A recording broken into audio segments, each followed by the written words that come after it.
What disempowers you and me? The educated class. You think we are empowered? You think we are empowered? You think our educated women are empowered? How many think who are empowered? Wow, you're not partly empowered. Why are we partly empowered?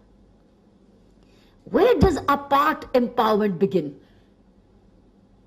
Part empowerment begins also from our birth. Not birthplace, but parents. As far as my daughter is concerned, you will not decide which school she'll go to. And my father defied his grandfather, his own father, for the first time in his life. And do you know, my grandfather punished him. My grandfather punished my father, saying, do you know, if you do this, I will deprive you of the following. My father said, no, you may deprive me of anything, but my life of my daughters will be different. So it's a question of parents. Here the birth is upper middle class and rich classes, but the attitude of the mother, and that was the same attitude of my mother. Both were very, very pro-education, and they were very pro-children. We were born, we were valued, we were respected. Never once in my own home ever I heard my parents say, wish they had a son. Because the way they groomed us was as an equal person in this world. Equal. No deprivation of any facility which could have been even with the boy. So what I'm trying to say is, this is disempowerment for educated. Here were educated parents who could have disempowered their own family by their own attitude, which could have been said, after all, they're girls and they're going to go away, let me send them to the nearby school and I don't have to spend the money. This would have been disempowering. Here was a situation where I had, as children, we had no, do you know, my father used to make us sit on a bike. Then we became 3 and we became 4. So we were either going in a tonga, hired tonga, or sometimes my father used to have my younger sister on the handle of a bike and I sitting on daddy's carrier, and my father used to cycle us 14 kilometers to the school so that we reach. This is the way we were brought up. And all along the way, after the school, we were straight away sent to the tennis court. From school to the court. This is empowering. Then comes money. What disempowers an educated woman? She offers to have a joint bank account. She's earning, she has got the salary, and the first thing she does is, Mama, to her mother-in-law, ye meri salary ma rakh le.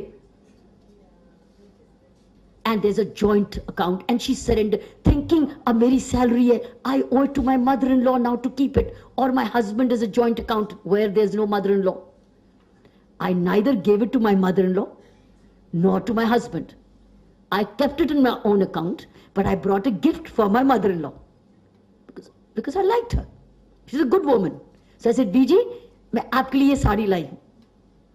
She said, thank you very much. Which means the salary is with me, gift is for you.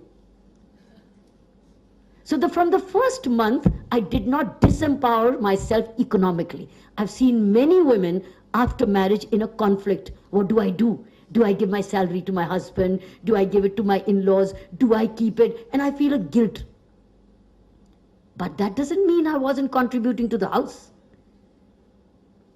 I was wanting to fully 50% contribute to the house, or even the whole salary, doesn't matter, it's my home. It is my home.